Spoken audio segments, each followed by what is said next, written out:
presenting. We kind of have a theme going today because we're talking about both of our companies work with youth.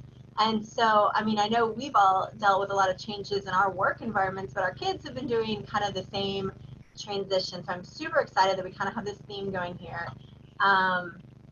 Kristen, I think we're on the next slide. Okay, thank you. If you guys have not downloaded the 1 Million Cups app, it's a really great resource. You can check in on the app. You can view the companies we're talking about and also past companies. You can also apply to present on the app. So go ahead, and if you haven't downloaded that app, go ahead and download it.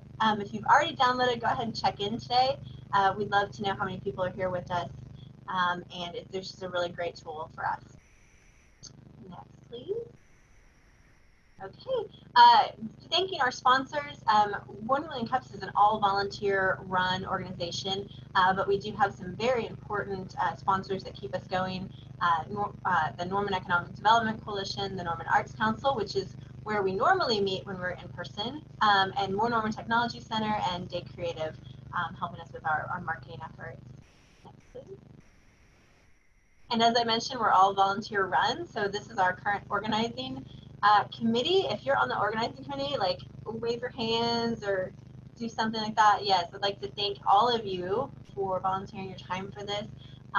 It's a really great team, and if you're out there and you have a question about just about anything, reach out to one of these people. We're all happy to chat with you about just about anything. So reach out to us if you have any questions, or if you're interested in 1 Million Cups and presenting and you want to know more. We would love to chat with you. Okay, I think this is our transition slide where we're ready for our first presenter. Is that correct, Kristen? Yes, it is. All right, so good to have you. Next slide up. Okay, so our first speaker today is Jennifer Walshop. Did I say that correctly, Jennifer?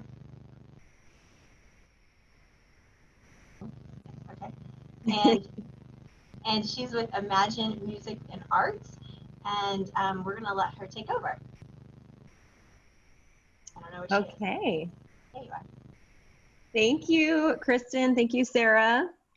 I'm very excited to be speaking today. So good morning, everyone. My name is Jennifer Walshop, and I am the founder, owner, and director of Imagine Music and Arts here in Norman. And I'm going to tell you a little bit about what we do and what we hope to do and how you can help us as well. So I wanted to start with this quote, perhaps it is music that will save the world, said by the great cellist Pablo Casals. And I thought it kind of set a theme for what I want to do and what I believe in. A little bit about me. I did my bachelor's in piano performance and pedagogy at Shorter College in Rome, Georgia. And then I came out here to OU for my master's in music education with a piano pedagogy emphasis. And I've also done 8 years of Suzuki piano teacher training. And Suzuki is a very specific method for teaching piano. And I'll tell you a little bit more about that in a little bit here.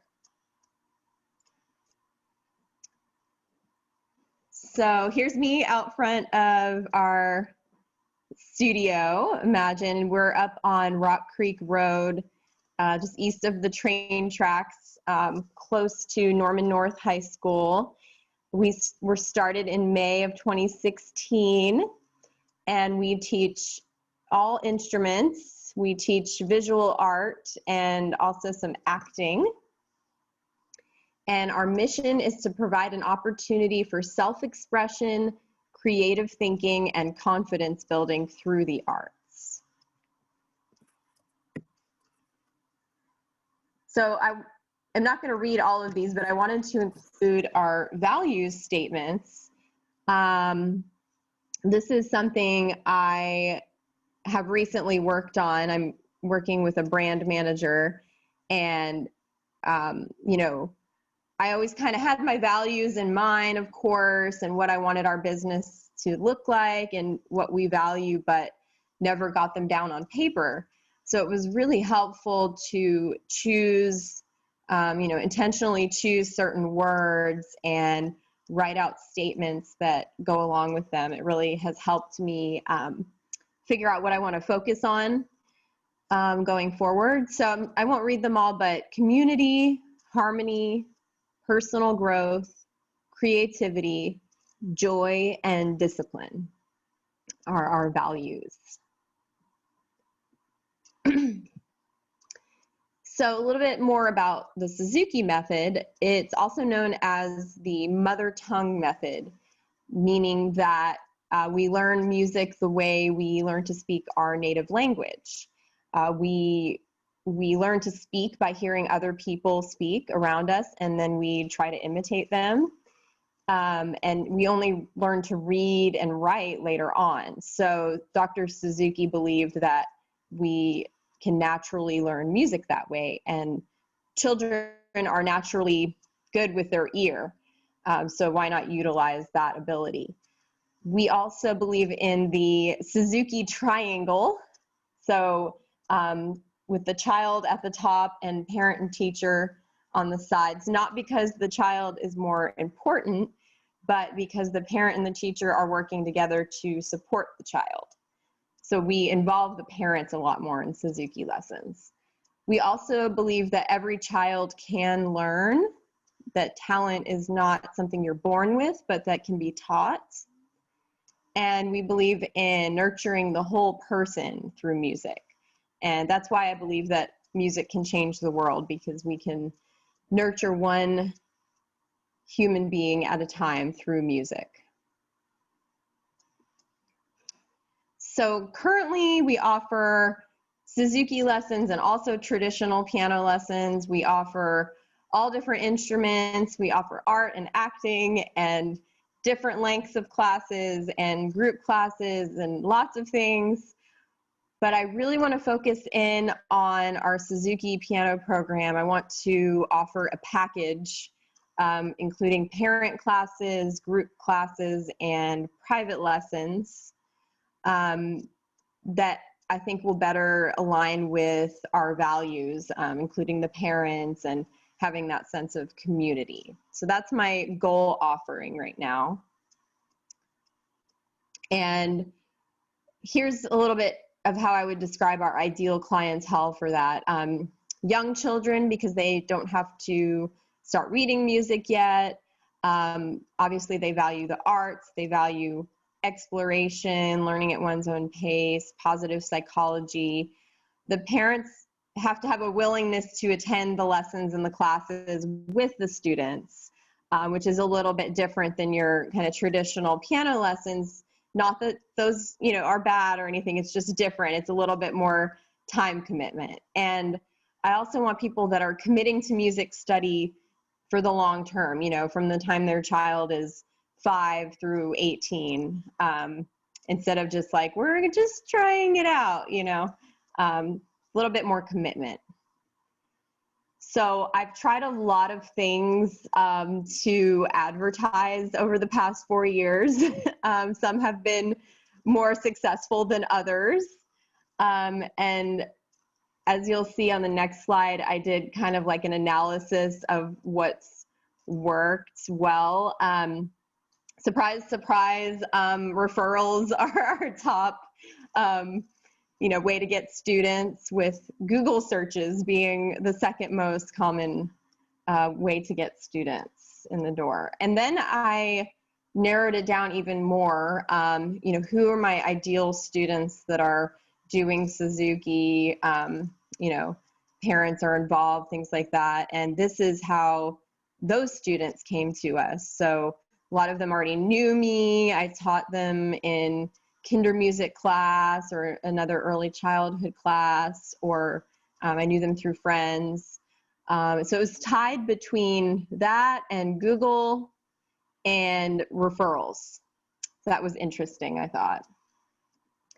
So what I wanted to ask for your help on is does my goal offering of the Suzuki piano program package align with what our Norman community needs, or are there other needs in our community that we could look at filling? And also, how can we reach more of those ideal clients and grow our student base here in Norman?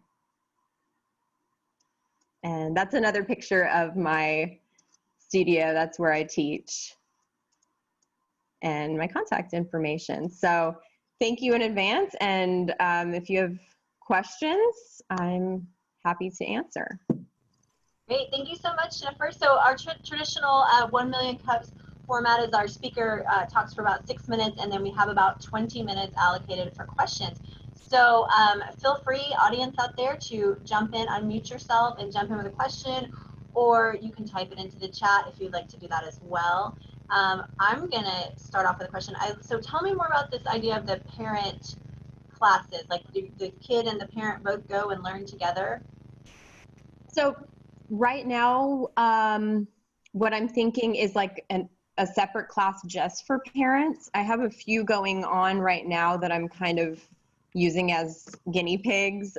So this one's just the parents, and we are reading through that book. I actually had a picture of Nurtured by Love by Dr. Suzuki, and then I'm teaching them like how to read music, basic, how to find the notes on the keyboard, so that they can help their child with practicing. And they're not, because I get a lot of parents that are like, I don't know anything about music. How do I even help my child? So I feel like if I at least give them some basics, they will feel a little more equipped to do so. And then we just have like a question and answer time. If they need help with something, they can ask. Yeah, that sounds awesome. Okay, we've got some questions in the chat. Daniel wants to know, do you have any partnerships with schools or music teachers? So that's a good question. It's been a little challenging with the public schools because since I'm a for-profit business, I can't like advertise really like in their Thursday folders and things like that. I do sometimes advertise like specifically with a band teacher or a choir, if I speak to that teacher directly. And then what was it? The other question, partnerships with schools or music teachers.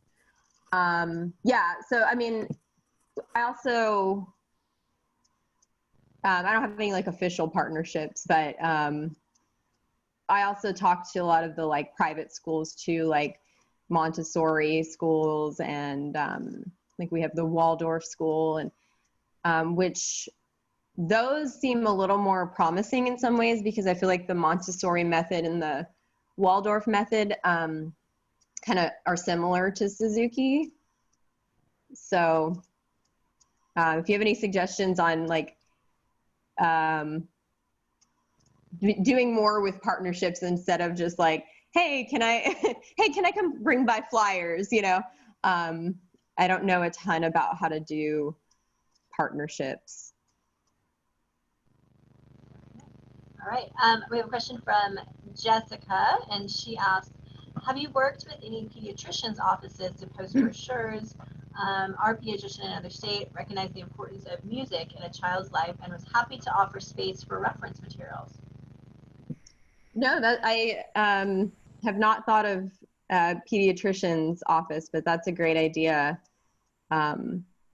because people are bringing their kids there. And, if there was like a specific pediatrician that really valued music and, especially early childhood music, that would be a great thing. Yeah. Great. Okay, I don't have any other questions in the chat. Anyone out there in the audience want to hop in? My question, and it kind of goes to your initial, the theme that you mentioned, Sarah, with education of any sort. how have you been impacted by COVID? What measures have you taken to kind of adjust what you're doing now, and how might you kind of keep that in mind, I guess, going into the spring? That's a good question. So when COVID hit, we all just like switched to online teaching, which actually went pretty smoothly. So, you know, all the teachers were on board, all the students were on board. And we've been doing that since. So, you know, we maybe lost some students that, you know, for whatever reason, didn't want to do Zoom lessons or didn't think they would work. But it's actually kind of opened up some new possibilities. So for example, a former student of mine, she took my intro to piano class, which is a little group class I teach, and they moved to New York. But I actually got a message from her mom yesterday asking if I still do online lessons. And I would consider them like an ideal student. I mean, the mom was involved, and I know she would come to like parent classes. So we could have a student in New York, you know, because we can do it online. So I've never like thought about that whole world of online lessons before. And that could open up some new possibilities as well. So I would say like, we haven't been too negatively impacted from COVID. And I'm trying to see the silver lining and, you know, see what new opportunities it could present. So, yeah. Yeah, that's a great thought. I mean, thinking of, you know, more kids being home all day long, as opposed to being in school until 3 or 3:30, even your time of day could be, you know, extended or longer. We've got a comment, not a question, from James, and he says, maybe consider recruiting kids through churches and taking music lessons to church kid programs. That's a great idea. Are there any other questions out there? Sue? I have a question. Sorry, Sue. So it seems like piano is really your passion, but you offer a lot of other services. Can you talk about kind of your journey into moving to offering other instruments as well as other art forms?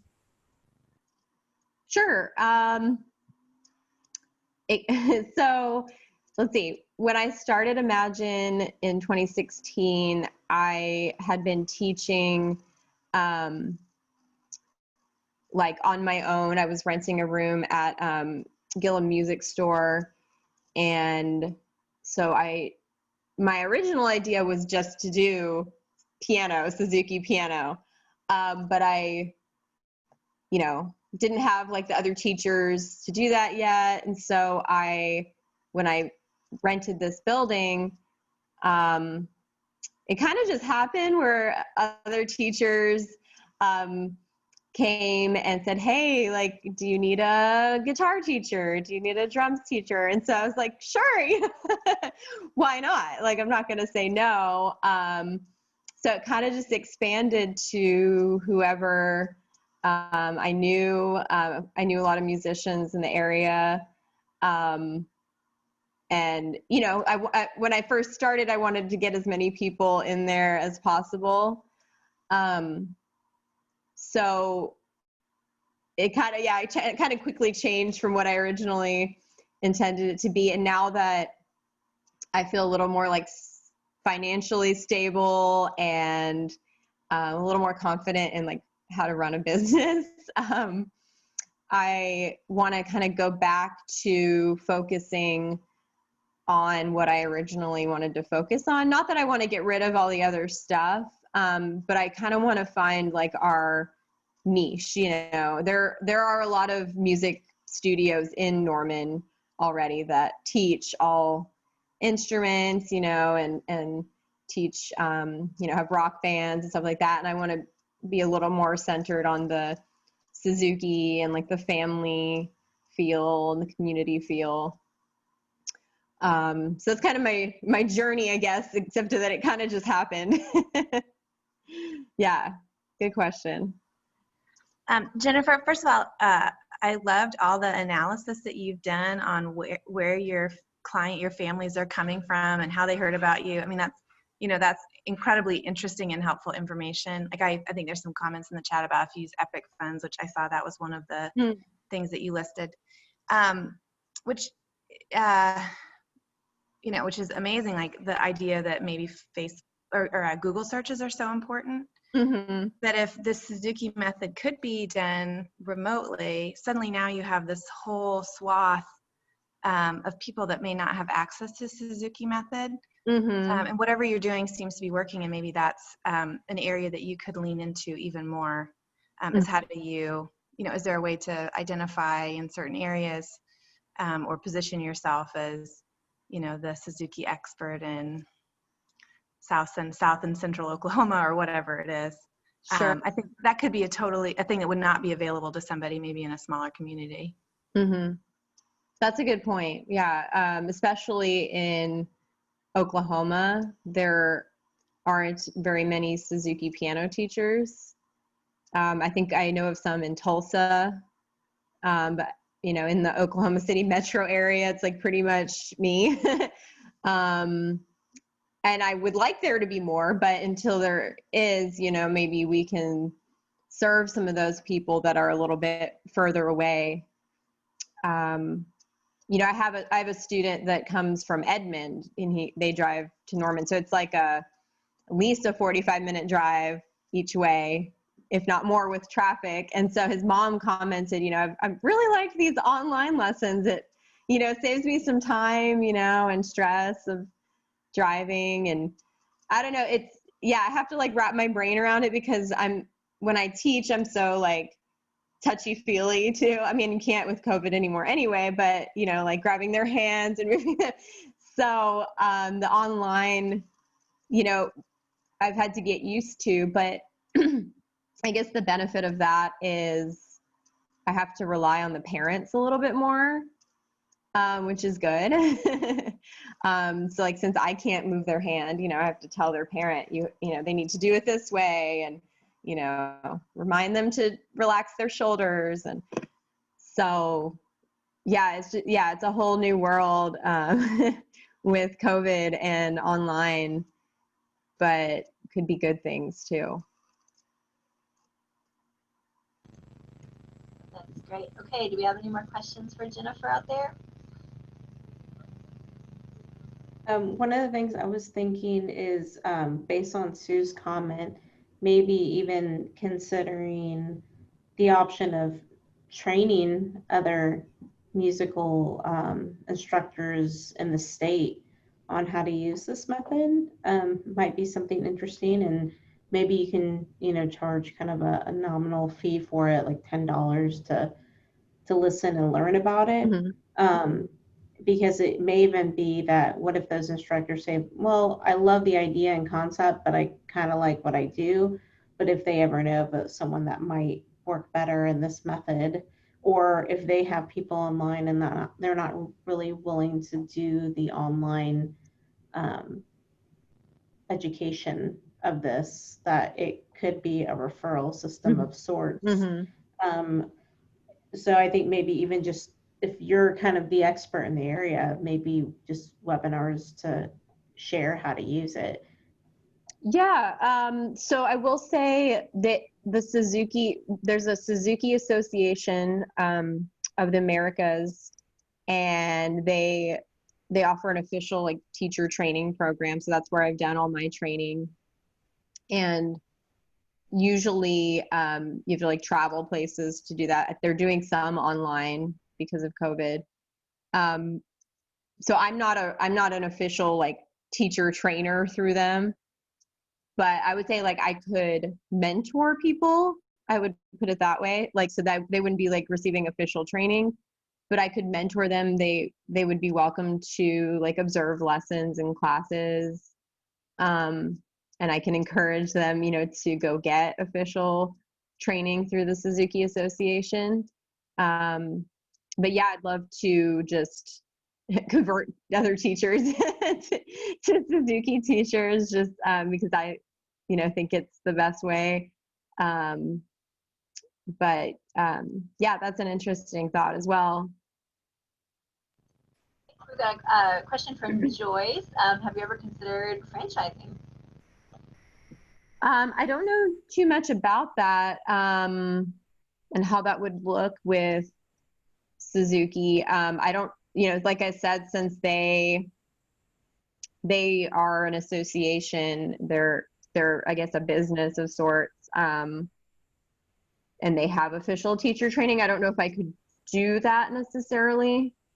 I could eventually be like an official Suzuki school, I guess, through them. I think I would need to do some more research on that, but that would be really cool. I mean, I don't have the name Suzuki in my business name because I chose it to encompass like all we do. So yeah, that could be something to look in for the future, maybe a separate branch of Imagine that's the Suzuki school. Yeah.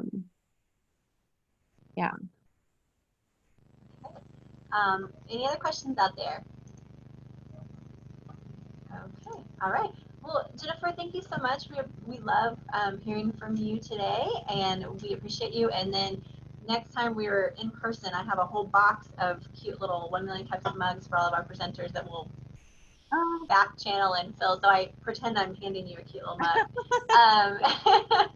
And so we were so thankful for you.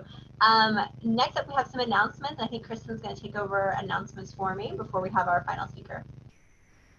All right, and I saw Caroline asked another question in the chat. So, and if you think of other questions, Jennifer will be staying on and she can maybe respond to those in the chat. So I thought we'd put announcements in the middle so we can kind of cover a couple different things.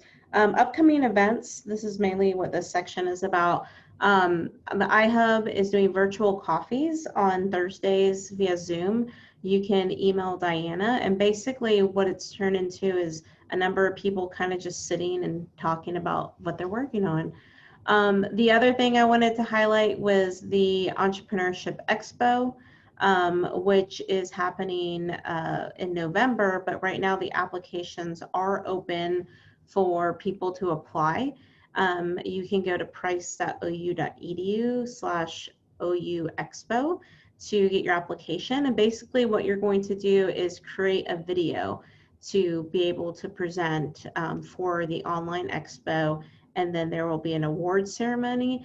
There are cash prizes associated with some of the different categories, as well as K through 12 can participate this year, which is different. So if you know any early entrepreneurs, let us know.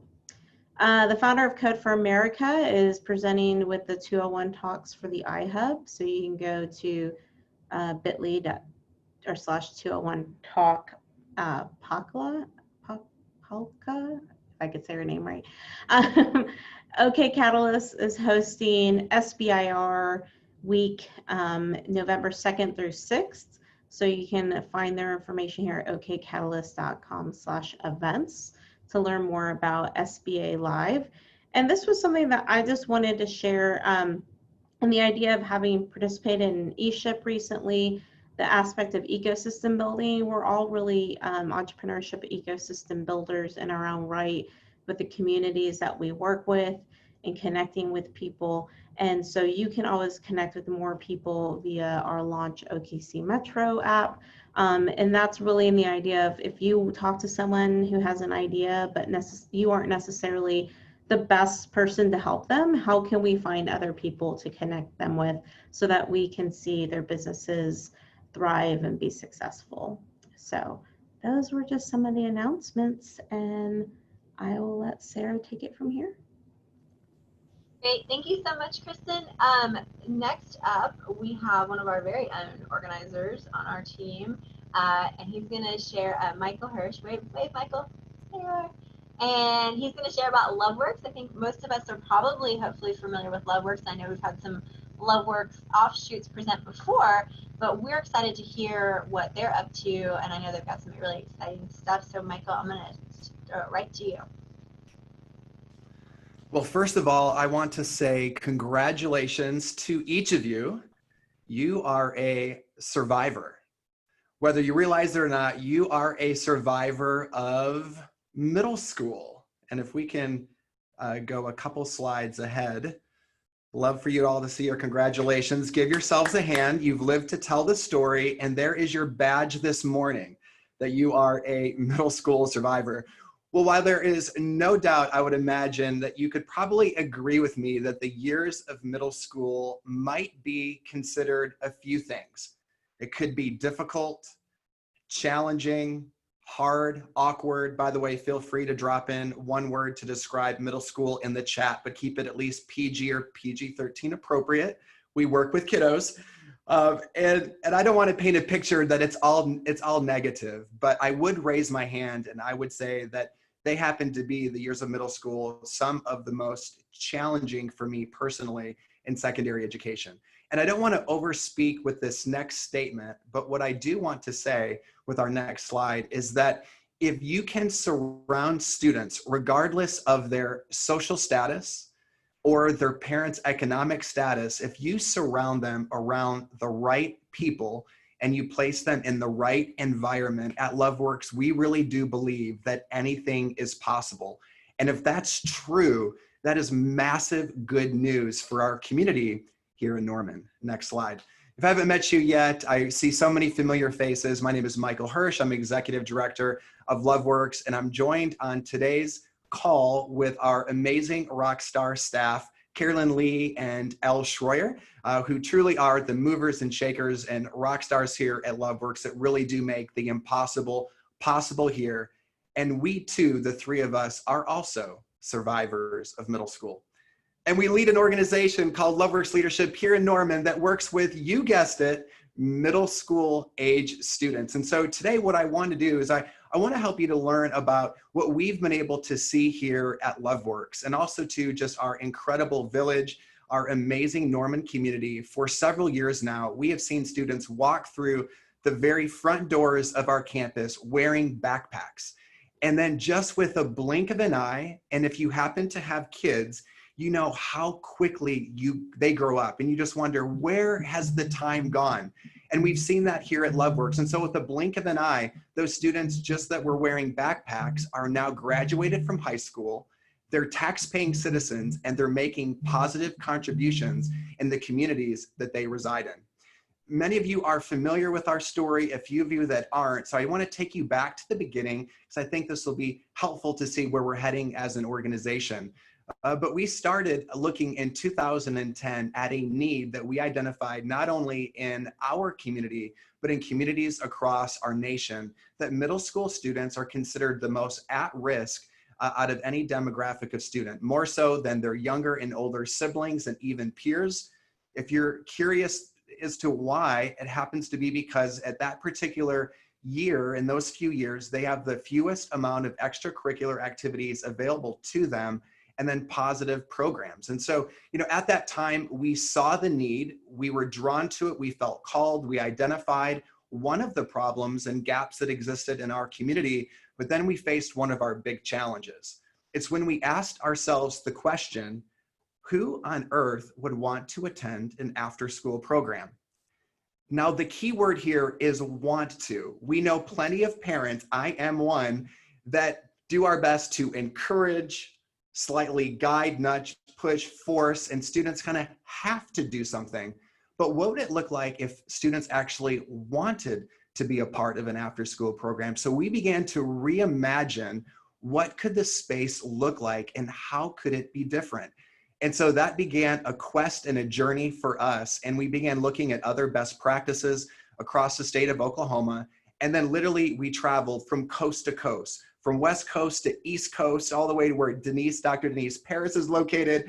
We even attended a day of leadership in Raleigh, North Carolina, where we had the opportunity to see a day of leadership where pre-K students through 5th grade each had a role of leadership. And that inspired us with the vision that we have at Loveworks today, that every student that walks through our doors would be given an opportunity to lead. And that's not the only thing that we do. Next slide.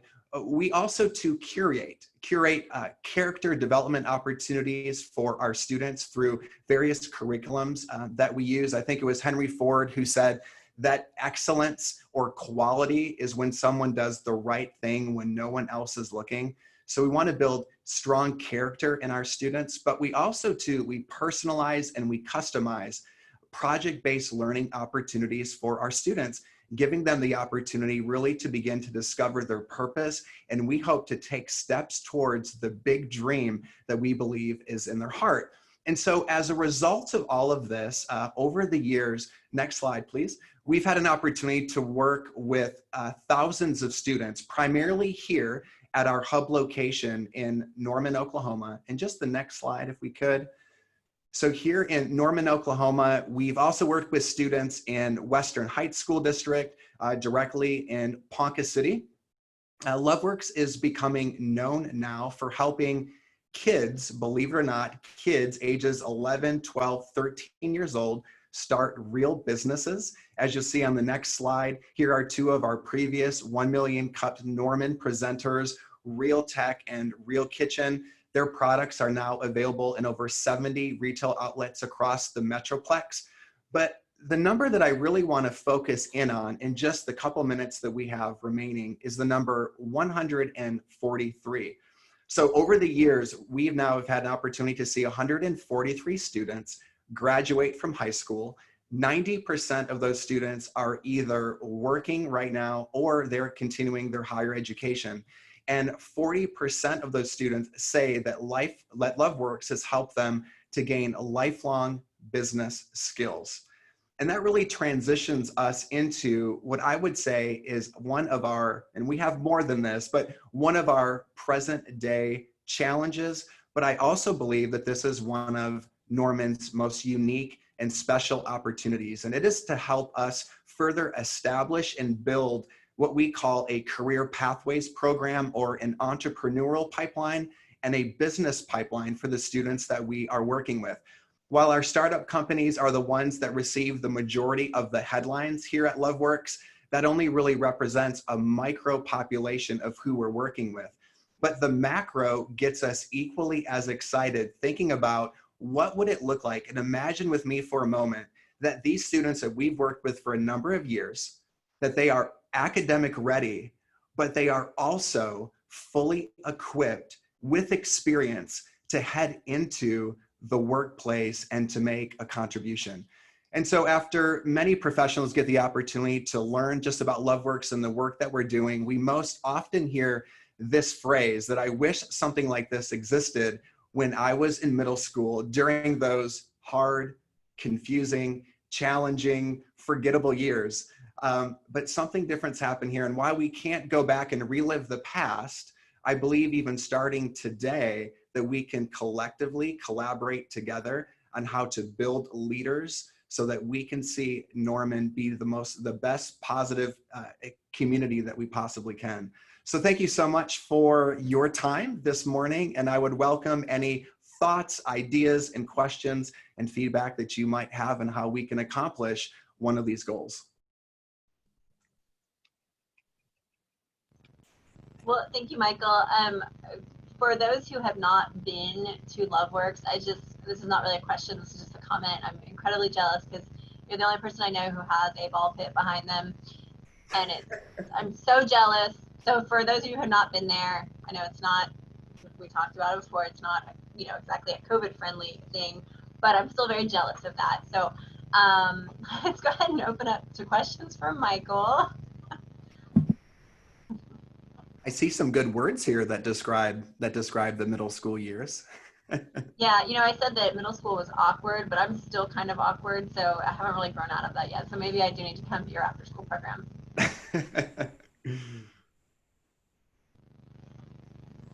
Okay, Michael, go ahead. I can go with what. I think one of the things I'd love you to share a little bit more about, mostly in the interest of what 1 Million Cups represents with entrepreneurship. I've had the ability to participate in your business boot camp that you've had before. Can you maybe tell the community a little bit more about that? And did you adjust with COVID for that summer program? Maybe tell us a little bit more about that. Yeah, definitely. That's a great question. So like all of us, I think probably the most common word that we used or heard around our workspaces was the word pivot. And, so what we were able to continue with our in-person June camps, but they looked a little bit different. And I would say, Kristen, what we're doing right now is we realize a couple things. Number one, that the front door of our organization has changed. So in other words, yes, we still have a physical front door with a limited amount of students coming through them, but our new front door is our landing page on our website. Which we worked hard to change, just knowing that we were going to see increased frequency of visitors. And a buzzword that we're using around our campus, though, right now is how can we as an organization adjust and we be phygital? So in other words, I don't think that we're going to go back to what life looked like back in January and February. And so while we do plan on still creating programming, and we're doing fall programming here right now at Loveworks, our after school day of leadership is continuing. We're even offering another opportunity for younger students, ages 4th grade and 5th grade. But in March, we actually created a new digital online curriculum and working with Next Thought. Ken Parker was one of our former 1 Million Cups Norman speakers. And we're really excited to grow that. So our word is, how can we be phygital? How can we still continue our programming here at Loveworks and create business and entrepreneurship opportunities, community impact opportunities, but how can we really bring leadership into the homes and into the screens of the students that we're working with? I love that. Okay, we've got some questions in the chat. Jennifer wants to know, do kids receive any support after 8th grade? That's a great question, Jennifer. And if you don't mind, Carolyn, would you mind? I introduced Carolyn earlier. And Carolyn, do you think maybe that we could use Chick-fil-A maybe as an example, since we place some emphasis on business and career pathways, as one of those opportunities?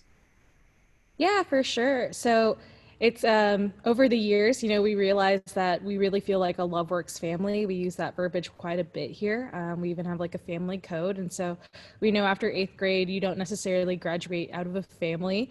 And so we, of course, created some opportunities for our students. And one of the big things was that Chick-fil-A, we have a partnership with them in the Chick-fil-A Leader Academy. And so it's a nationally recognized high school program where the students are really focusing on community impact. And so it's curriculum through them, but then our high school students also then get to volunteer in the middle school program. And so they're leading now like their younger selves in combination with this. After they finish the Chick-fil-A Leader Academy, we've actually seen a number of our students go on and work for Chick-fil-A after that, just having a great relationship with the operator. But then they're also able to intern with us. And so at that point, they would actually be then leading the Chick-fil-A Leader Academy and helping coordinate and teach lessons there. And so there's definitely opportunities after high school, and then students are able to also continue volunteering. Hey, another question from the chat. Daniel, hi Daniel. Are you working to expand Loveworks into other communities? Daniel, that's a great question, and you may have read our mail the last few weeks. We actually have interest with an entity in Texas that is currently looking at Loveworks as a possible franchise opportunity. So we're excited about that. And then we also have an opportunity in Lexington that we're looking at too, just outside of Noble. So that's definitely something that we would love to do, is scale our organization, whether it's through whether it's through virtual and digital, online learning, or if it's actually, creating other campuses and hub locations like we have here in Norman, in other places, in other communities. That's awesome. Thank you, Michael. Any other questions out there? Could you say more about these career pathways with the entrepreneurial bent? What might that look like, or what kind of partners in the community might you need? A host of them. Thank you for asking that question, Sue. So we had a slide here. Thank you, Kristen. You are quick to the draw here. How can create more opportunities? And so we call it the staircase. And so, you know, imagine, and I'll maybe spotlight just our startups for a moment. But when you look at our two startups, Real Tech, and you look at Real Kitchen, we've created several different roles and teams within each of those businesses, like you would have in any other business. So from, you know, we have junior CFOs to a marketing team and a sales team. So these guys and girls are beginning to get this real world experience at the age of 11, 12, 13, and 14, 15 years old. And what we're really looking into, Sue, is then what does the next steps look like? Yes, they can continue working on the business.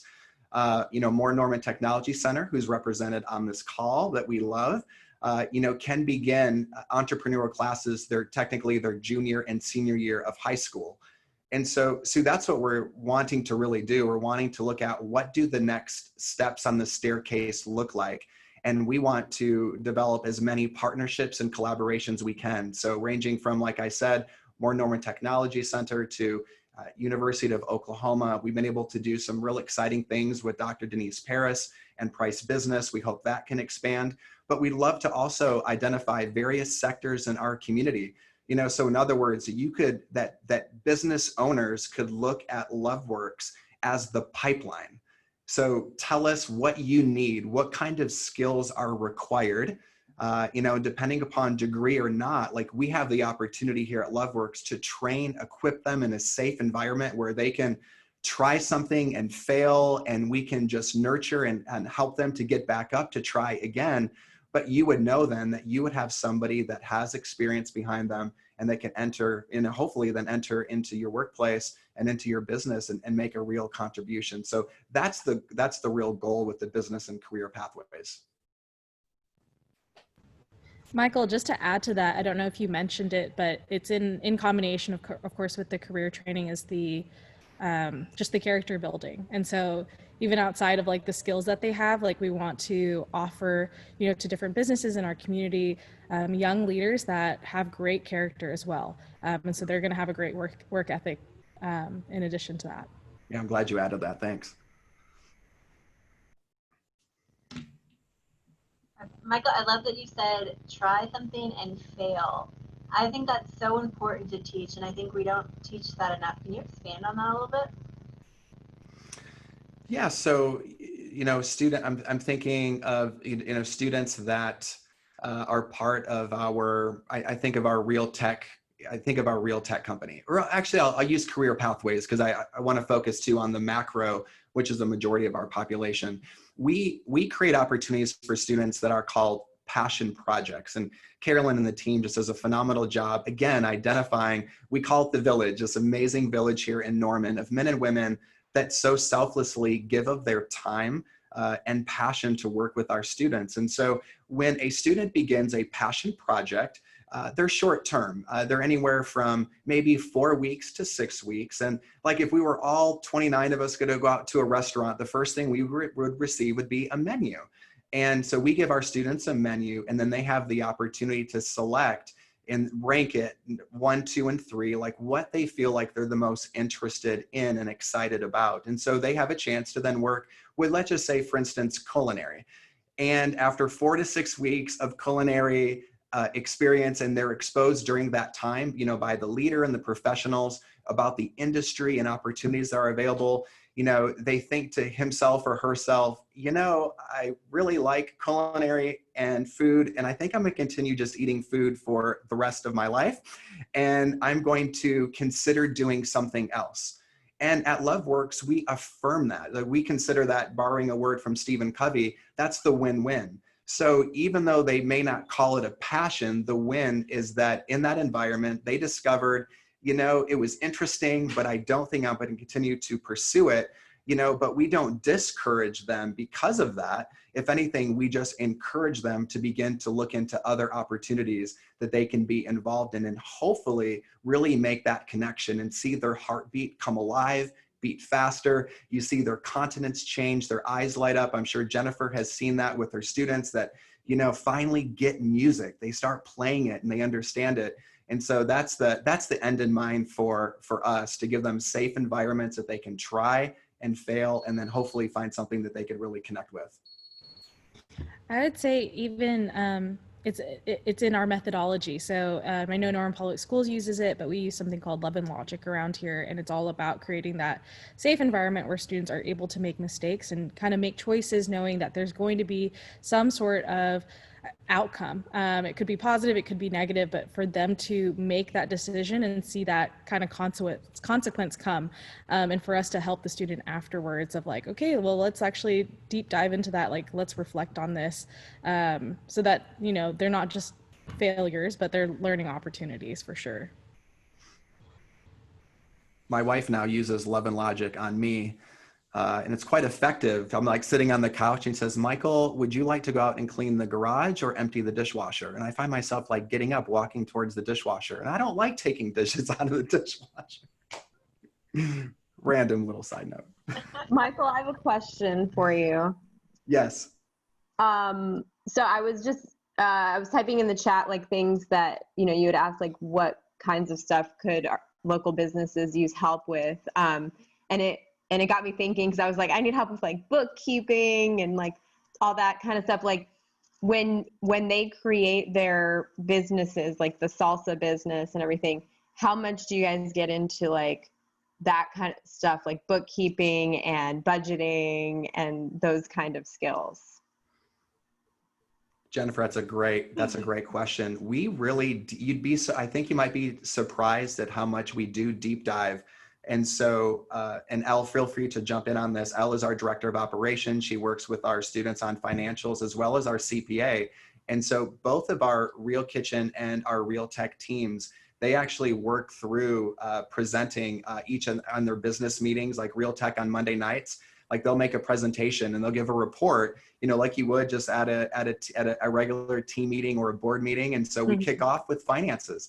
And so it's actually the students that lead that conversation and presenting the balance sheet as well as the profit and loss. So we definitely deep dive, not only just in the financial realm, but in marketing and just whatever is particularly unique to that business. And what about, do you guys ever get into like personal finances? Because I know like that's something like I never really learned that like in school. I know a lot of people say that, right? Like I had no clue how to pay my taxes or, you know, all that stuff and like just budget in general. We do. Carolyn, do you want to touch on just the financial literacy? Yeah, for sure. So we're starting to build it more into our programming. Originally, I would say like a lot of our financial kind of learning has come through entrepreneurship, but we're focusing on, even during the semester, more of like building your own personal brand and figuring that out. But also then like, okay, let's build a budget for you. Even though you're in 4th grade or 5th grade, like what's your allowance? And let's figure this out. Like maybe you're trying to save for something big. So yeah, trying to bring it down to their level for sure. But giving them skills that I think we all wish we had when we were in college or when we first turned 18 and we got set loose for the first time. Hey, I'll also answer Jennifer's question. We were talking about getting students involved with bookkeeping and other aspects of business and entrepreneurship. And I think the key is finding a mentor and finding an adult that has the space, the time to, and the leadership and engagement skills to work with the students, you know, and the either ability or willingness to learn, you know, QuickBooks or whatever, and walk with the students through that, and then allow them, you know, ask them questions and then allow them to come up with the process themselves. With Risk World specifically, I've been able to work with their student financial team, and it's been amazing. We've been using QuickBooks and Canva and then a filing system, which we're probably looking into going digital on some of those things, but right now it is still paper in a file drawer that they organized. So yeah, that's what I have to add there. I love that. Are there any more questions out there for the Loveworks team? Okay, thank you guys so much. Michael, here's your virtual mug. I owe you a couple. We have just a couple more minutes, and really quick, Denise, you're still on. I'm going to have you, if you don't mind, tell us a little bit more detail about the expo that's coming up. because I think there might be a lot of people interested in that and how it's going to be a little different this year than past years. Sorry to put you on the spot there. It's good. My keyboard went to sleep, so it wouldn't let me unmute for a second. So I would super love for all of you, joining 1 Million Cups, whether past presenter or organizer and a community leader, to participate in the OU Entrepreneurship Expo. So this is the third year. I started this 2 years ago, which seems crazy. It's the third year. And my whole goal as representing a representative of OU was to create an event that fostered community engagement and really showed you're never too young, you're never too old to be an entrepreneur. And so this year's event will be entirely virtual, and we're excited to have 6 different divisions. Supporting, I've worked with Michael at Loveworks and Carolyn to, this is the first year we'll have an elementary and junior division. In the past, we've had a high school division, college, and then we have 2 divisions for community members. And one is kind of pre-seed, super early kind of stage, haven't, gotten investment yet, may have a product you're selling, or really just have testing the feasibility of a concept. And then we have a seed division, which are organizations that are incorporated, have sales and are looking to scale. We're really excited this year, thanks to our sponsors, to be able to offer scholarships for 18 and younger, and then check awards for those that are over 18. And what's required, and our sponsors are here, super grateful. We couldn't do this event without our sponsors. And what's required to submit is, depending on kind of the division, it's either a 60-second or 90-second video that we will post on the OU Expo, YouTube channel. And the finalists will, it will go live, the YouTube channel, November 16th. So it's Monday through Wednesday, where everybody, the community, can see them. And then on Thursday, we'll do a webinar that's with a guest speaker, a motivational speaker, and the award ceremony from 6 to 7 on Thursday the 19th, which is also Global Entrepreneurship Week. So really excited this year to kind of really expand it and truly be able to say it's all ages.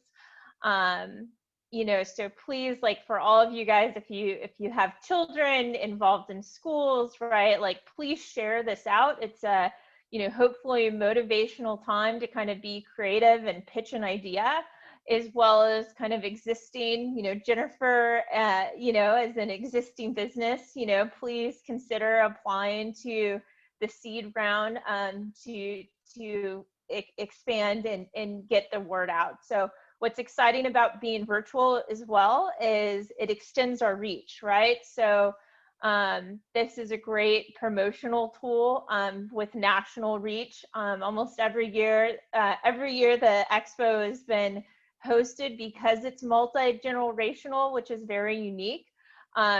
It's picked up by the national news. So there's a lot of PR benefit to participating for entrepreneurs. So that's it. So hope you guys do it. Thank you so much for sharing that. I think we just have one more slide. Our next meeting, and for all the presenters, thank you again so much. I have a little 9-year-old who might need to be signing up for music and leadership, and also this entrepreneurship fair. I'm gonna have to let her know about that. So our next meeting is going to be Wednesday, November 4th. So we'll meet via Zoom for at least a little bit longer. I think most people are pretty comfortable with this format. And then finally, just another reminder for next month. If you're interested in presenting, if your company or if you know someone, please invite them to apply to present, or just invite them to come check it out.